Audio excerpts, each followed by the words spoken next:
রহমতুল্লাহ। Slogan আর সালাম দুইটা একসাথে আসার কারণে সুবিধা হলো না। আসসালামু আলাইকুম ওয়া রাহমাতুল্লাহ। মাশাআল্লাহ, আলহামদুলিল্লাহি রাব্বিল আলামিন, ওয়াসসালাতু ওয়াসসালামু আলা রাসূলিহিল কারীম ওয়া আলা আলিহি ওয়া সাহবিহি ওয়া আহলি বাইতি আজমাইন, আম্মা বাদ।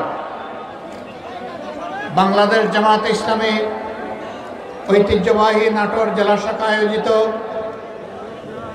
এনএস কলেজ মাঠের আজকের এই কর্মী সম্মেলনের সম্মানিত সভাপতি, বাংলাদেশ জামাত ইসলামী নাটোর জেলা শাখার সম্মানিত আমির জনাব অধ্যাপক ডক্টর মীর নুরুল ইসলাম, মঞ্চে বসা বিশেষ অতিথিবৃন্দের মধ্যে রয়েছেন বাংলাদেশ জামাতে ইসলামের অন্যতম সহকারী সেক্রেটারি জেনারেল, নির্বাহী পরিষদের সম্মানিত সদস্য, রাজশাহী বিশ্ববিদ্যালয়ের সিনেট সদস্য জনাব মৌলানা রফিকুল ইসলাম খান। উপস্থিত আছেন বাংলাদেশ জামাতে ইসলামী নির্বাহী পরিষদের অন্যতম সদস্য জনাব অধ্যক্ষ শাহাবুদ্দিন। আরও উপস্থিত আছেন নির্বাহী পরিষদের অন্যতম সদস্য জনাব মোবারক হুসাইন, আঞ্চলিক, জেলা এবং স্থানীয় নেতৃবৃন্দ, বন্ধু সংগঠন সমূহের নেতৃবৃন্দ, বৈষম্য বিরোধী ছাত্র আন্দোলনের নেতৃবৃন্দ, শহীদ পরিবারের গর্বিত সদস্যবৃন্দ, আহত পঙ্গু সহকর্মীবৃন্দ, সাংবাদিক বন্ধুগণ এবং আজকের এই বিশাল কর্মী সম্মেলনে উপস্থিত আমার প্রাণপ্রিয় সহকর্মীবৃন্দ, আমি আল্লাহ সুবহানাহু ওয়া তাআলার শুকরিয়া আদায় করছি যে মহান রব দীর্ঘ 17.5 বছর পর এই জাতিকে স্বস্তির নিঃশ্বাস ফেলার সুযোগ দান করেছেন। আলহামদুলিল্লাহ। আজকের এই মুক্ত পরিবেশে একত্রিত হওয়ার, আপনাদের সামনে হাজির হওয়ার, দুটি কথা বলার তৌফিক যে মনিব দান করলেন, তারপরে আরেকবার শুকরিয়া আদায় করি আলহামদুলিল্লাহ। বাংলাদেশ আমাদের সকলের প্রিয় জন্মভূমি। সকল মানুষ তার জন্মভূমিকে তার প্রাণের চেয়েও ভালোবাসে, কারণ সংশ্লিষ্ট দেশে আল্লাহ তাআলা তাকে পয়দা করেছেন। বিশ্বনবী মুহাম্মদুর রাসূলুল্লাহ সাল্লাল্লাহু আলাইহি সাল্লাম,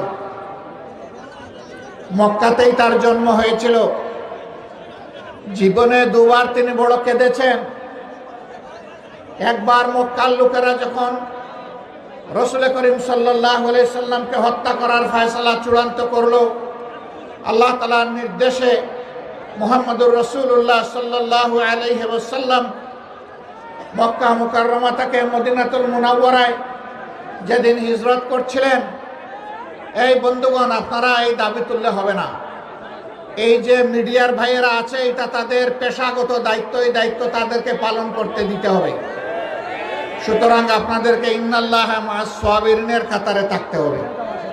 সবর করেন, আর চামড়ার চোখ দিয়ে আল্লাহ যতটুকু দেখার তৌফিক দেন আলহামদুলিল্লাহ, বাকিটা দিলের চোখ জাগায় দেন।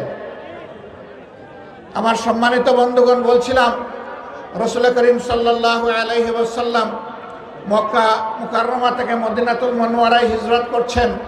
তার উটের দুটি সামনের পা চলে গেছে মদিনার বর্ডারে, পিছনের দুটি পা থেকে গেছে মক্কার বর্ডারে। এই অবস্থায় তিনি উটের লাগাম ধরে উটকে দাঁড় করিয়ে পিছনের দিকে ঘুরলেন। দুই চোখ দিয়ে পদ্মা আর যমুনার পানি ঝরতে শুরু করলো। আক্ষেপ করে বললেন, হায় মক্কা, তোমার সন্তানেরা আমাকে থাকতে দিল না। কেঁদে কেঁদে বুক বসাচ্ছে। সঙ্গী আবু বকর সিদ্দিক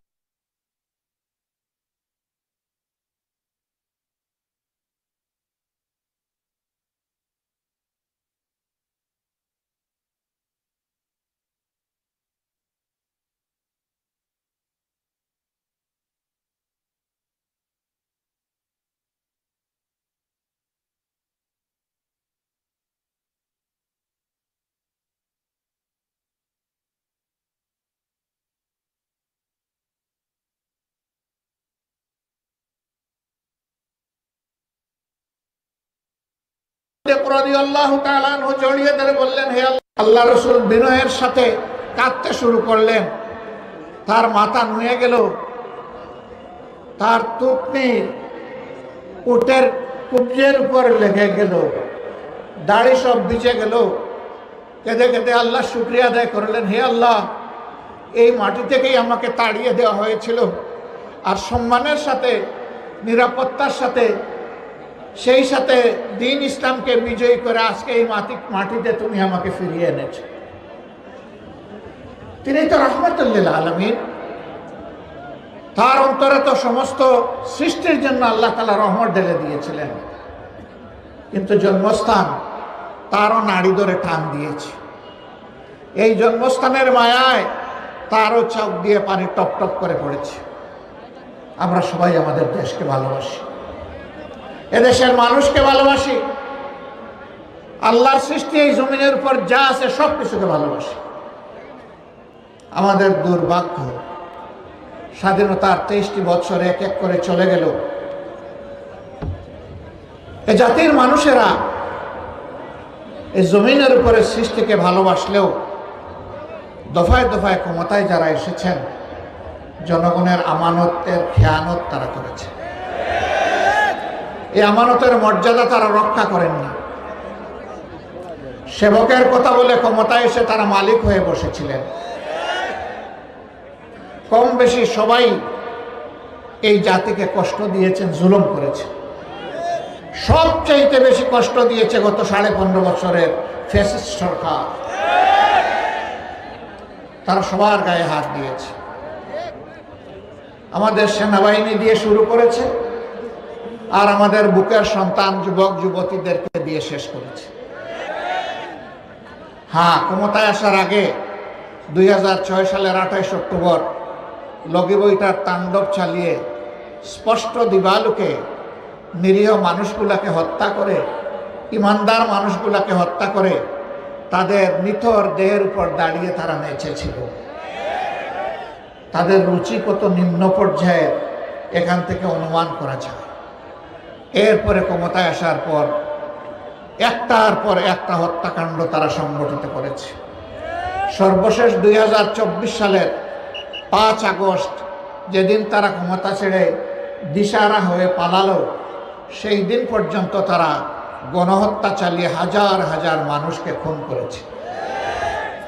34,000-এর উপর মানুষকে তারা পঙ্গু করেছে। 500-র উপর আমাদের কলিজার টুকরা সন্তানের 2 চোখ হারিয়ে গেছে, তারা অন্ধ হয়ে গেছে। এই দুনিয়ার সৌন্দর্য আর তারা কখনো দেখবে না। 750-এর উপর 1 চোখ হারিয়ে বাকি চোখটি নিয়ে তারা ঝুঁকিতে আছে। 34,000 মানুষ তারা জীবনের তরে পঙ্গু হয়ে গেছে। 300-র মতো মানুষ মেরুদণ্ডে বুলেটের আঘাতে জর্জরিত হয়ে প্যারালাইজ হয়ে বিছনায় পড়ে আছে। জীবনে হার উঠে বসতে পারবে না, দাঁড়াতে পারবে না, নিজের হাতে নিজের কাজ করতে পারবে না, এমনকি আল্লাহর দেওয়া রিজেকও নিজ হাতে তুলে খেতে পারবে না। এখনো হাসপাতালের বেডে কাতরায়। এরা এত নিষ্ঠুর ছিলেন, এত নির্মম। নিজের দেশের জনগণের ট্যাক্সের টাকায় কিনা অস্ত্র জনগণের বুকে এরা ফেলেছে। আমাদের প্রিয় সন্তান আবু সাইদ গভীর আস্থা নিয়ে, আত্মপ্রত্যয় নিয়ে, এই ধারণা নিয়ে সে বুক পেতে দিয়েছিল যে না, আমার দেশের মানুষ আমাকে খুন করবে না। 2 ডানা মেলে বলেছিল, বুকের ভিতরে থুমুল ঝড়, বুক পেতেছি গুলি কর। 1, 2, 3টা গুলি করে তাকে ফেলে দেওয়া হলো। তারপরে তার লাশ নিয়ে অনেক নাটক করা। একটা ছেলে সেই কঠিন দিনগুলোতে পানির কেইন হাতে নিয়ে গিয়ে বলতো, পানি লাগবে ভাই, পানি লাগবে। তাকেও ঘুরে ঘুরে শেষ করে দিল, তাকেও রাখলো। এরকম কম বেশি 200 মানুষকে শেষ করে দেওয়া হচ্ছে। নারায়ণগঞ্জের সাইনবোর্ড এলাকায় হেলিকপ্টার থেকে গুলি করে আমার একটা যুবতী বোন সুমাইয়াকে খুন করা হলো। আল্লাহ তাদের সকলকে শহীদ হিসাবে কবুল করুন। মাত্র 2 মাসের একটা অবুঝ সন্তান দুনিয়া এসে রেখে গেছে। আমি ওই বাচ্চাটাকে দেখতে গিয়েছিলাম, যখন কুলে নিলাম নিজেকে ধরে রাখতে পারলাম না। এ বাচ্চার মুখে যেদিন কথা ফুটবে সেদিন মা বলে আর কাউকে ডাকতে পারবে না। ওই বাচ্চা সেদিন কাকে মা ডাকবে? একজন গরিবের স্ত্রী, ভদ্রলোক, একটা গার্মেন্টস কর্মী, আপনজনরা জিজ্ঞেস করেছিল এবুজ বাচ্চাটার কি দোষ, তার বুক থেকে তার মাকে যে কেড়ে নেওয়া হলো, এই বাচ্চাটার ভবিষ্যতে কি হবে? আমি বলেছিলাম এই জাতির কাছে এই বাচ্চাটি হচ্ছে আমানত, আর আমরা বাংলাদেশ জামাত ইসলামের পক্ষ থেকে এই বাচ্চাটার সেই আমানতের দায়িত্ব পালন করতে চাই। এখন থেকে পূর্ণ বয়স্ক না হওয়া পর্যন্ত, প্রাপ্তবয়স্ক না হওয়া পর্যন্ত তার বেড়ে ওঠা, তার চিকিৎসা, তার শিক্ষা, এই সব কিছু ইনশাআল্লাহ তাআলা লাজিম, আল্লাহ যেন তৌফিক দেন, আমরাই এই দায়িত্ব পালন করব। এ পরিবারের কাছে অনেকে ছুটে গিয়েছেন আবেগে, অনেকে সন্তান নাই। আমাকে একজন শিল্পপতি অনুরোধ করেছিলেন এই বাচ্চাটাকে নিজের সন্তান বানাতে চাই। আমরা তাদের কাছে গিয়েছিলাম, তারা আপনাদের কথা বলেছে, আপনাকে সহযোগিতা করবেন। আমি সব কিছু শুনে একটু নমনীয় হয়ে গেলাম, তাদের কাছে মেসেজ পাঠালাম এই বাচ্চাটাকে ওখানে দিলেও আমরা তার সাথে থাকব। এই গরিব পরিবারটি জবাব দিয়েছে, আমরা প্রথম যে ঠিকানা খুঁজে পেয়েছি এই ঠিকানা আমরা হারাতে চাই না। রাজশাহীতে গিয়েছিলাম, আরেকটি যুবতী মেয়ে, তার স্বামী ছিল রিক্সাওয়ালা। ওই রিক্সাওয়ালা ভাইটির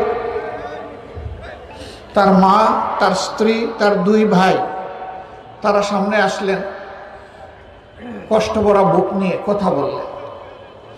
একটা পর্যায়ে মেয়েটিকে জিজ্ঞেস করলাম, মা তুমি কেমন আছো? বলল আলহামদুলিল্লাহ ভালো আছি, কিন্তু আমি তো 6 মাসের অন্তঃসত্ত্বা, আমার গর্ভের সন্তানের কি হবে?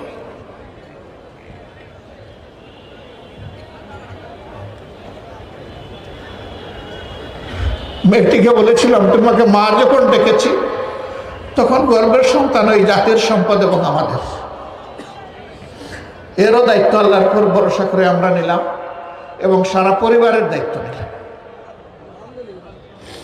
আলহামদুলিল্লাহ, এরকম যেখানেই গিয়েছি চেষ্টা করেছি, কিন্তু তাদের আপনজন আমরা ফিরাই দিতে পারবো না। তাদের দুঃখের একটা অংশ যদি আমরা শরীক হতে পারি, এটাই আমাদের সার্থকতা। এত জীবন গেল, এত লোক পঙ্গু হলো কি জন্য? কেন আমাদের সন্তানেরা রাস্তায় বুক পেতে নেমেছিল? তাদের একটাই মৌলিক স্লোগান ছিল, উই ওয়ান্ট জাস্টিস। আমরা সামাজিক ন্যায় বিচার চাই, আমরা বৈষম্য চাই না। আমরা সকল বৈষম্যের বিরুদ্ধে, আমরা চাঁদাবাজির বিরুদ্ধে, আমরা দখলদারির বিরুদ্ধে, আমরা দুর্নীতির বিরুদ্ধে, আমরা ঘুষের বিরুদ্ধে, আমরা দুঃশাসনের বিরুদ্ধে। এই স্লোগান নিয়ে তারা রাস্তায় নেমেছিল। এর আগে দফায় দফায় 15.5 বছর ফ্যাসিবাদের বিরুদ্ধে আমরা আন্দোলন করেছি, কিন্তু এই আন্দোলন 24-এর এই আন্দোলনে যেটা সূচনা হয়েছিল জুলাই 1 তারিখ, আর আল্লাহ তাআলা সমাপ্তি টেনে আমাদেরকে একটা শান্তির সমাজ উপহার দিয়েছেন আগস্টের 5 তারিখ, যেটাকে 36 জুলাই বলা হচ্ছে। এই আন্দোলনে আলহামদুলিল্লাহ 10 মাসের কুলের শিশু থেকে শুরু করে 80-90 বছরের বৃদ্ধ বৃদ্ধা পর্যন্ত শরিক হয়েছে। এখানে কোনো শ্রেণী পেশা বাদ যায়নি, কোনো দল মত ধর্ম বাদ যায়নি, সকল পেশার মানুষ নেমে এসেছে। 10 মাসের সন্তান কোলে নিয়ে মা নেমেছিলেন রাস্তায়। উত্তরা এক সাংবাদিক তাকে প্রশ্ন করেছিলেন, আপনি সাংঘাতিক কাজ করেছেন, এই অবশ শিশুকে গুলির মুখে নিয়ে আপনি রাস্তায় নেমেছেন কেন?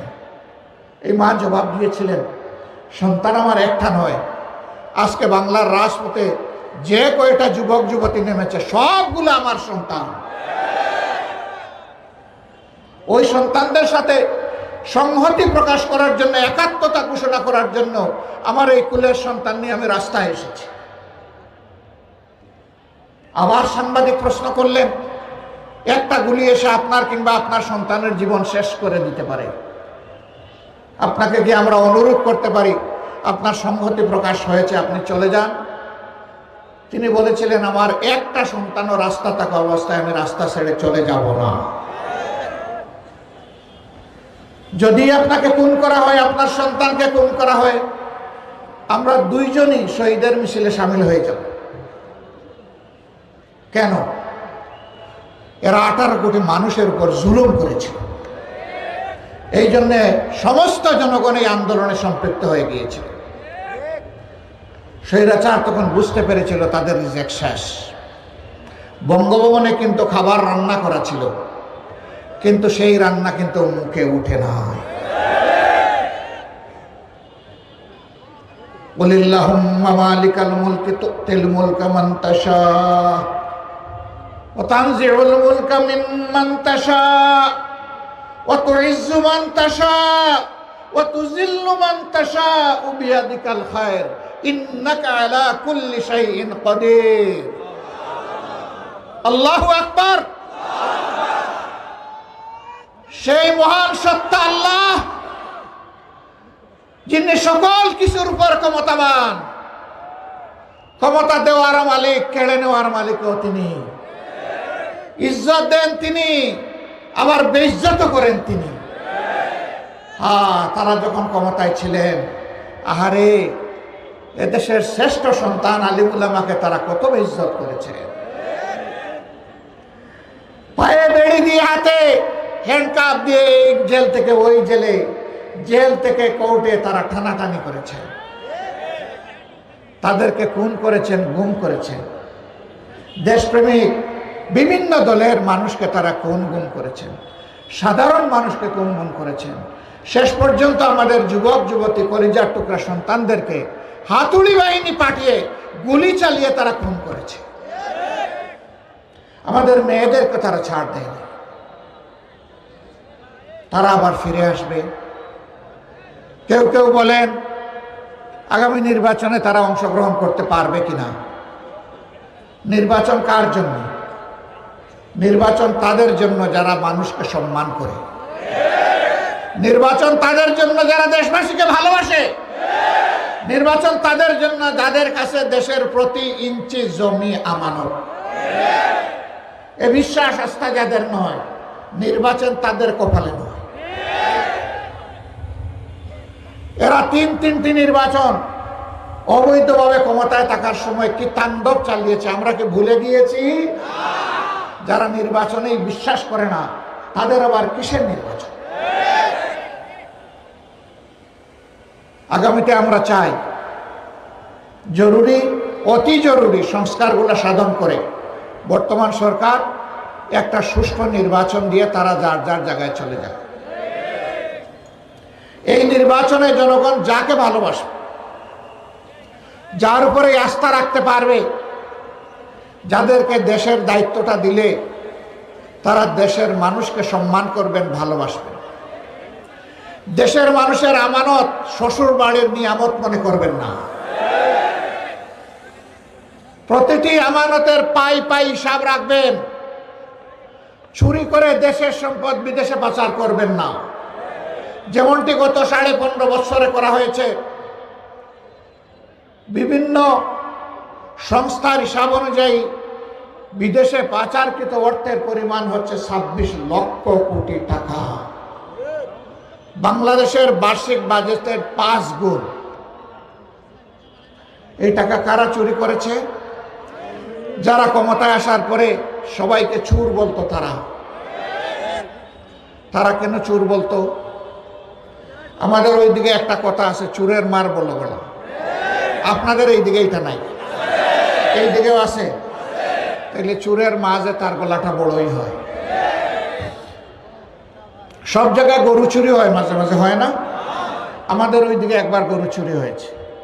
তো মালিক খবর পেয়েছে যে নির্দিষ্ট একটা গ্রামের চোররা তার গরু চুরি করে নিয়েছে। ভদ্রলোক অন্যের জমি চাষ করে খান, গরিব মানুষ, কষ্টে সৃষ্টে 2-4টা গরু পুষেন।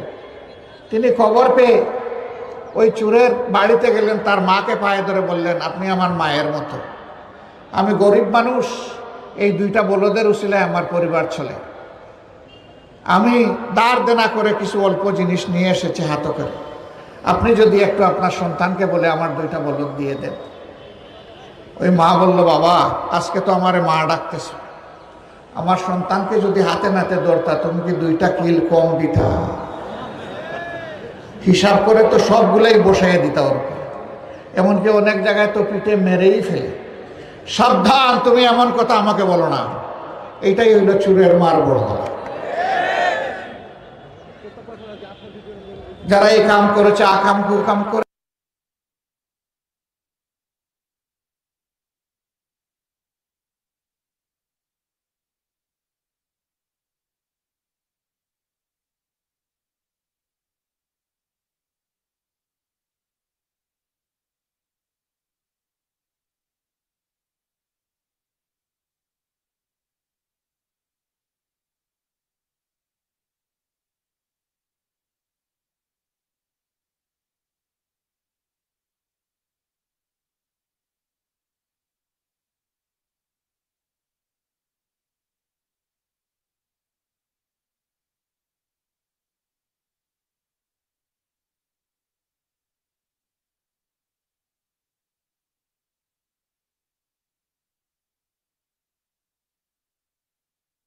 করেছে, বাংলাদেশকে ফোকলা করেছে।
সবাই এ দেশের গর্বিত নাগরিক, সকলের মর্যাদা এবং অধিকার সমান।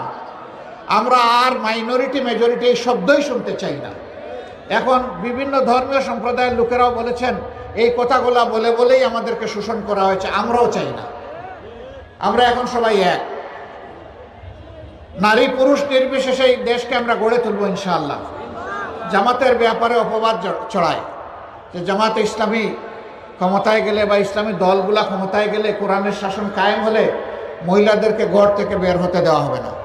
তাদের বক্তব্যের ভাব এবং যে আমরা কমপক্ষে 60,000 গ্রামের জন্য যদি আমরা ধরে নেই যে 2.5-3 কোটি বা 5 কোটি ঘর আছে, তাইলে 5 কোটি তালা আমরা কিনে রেখেছি।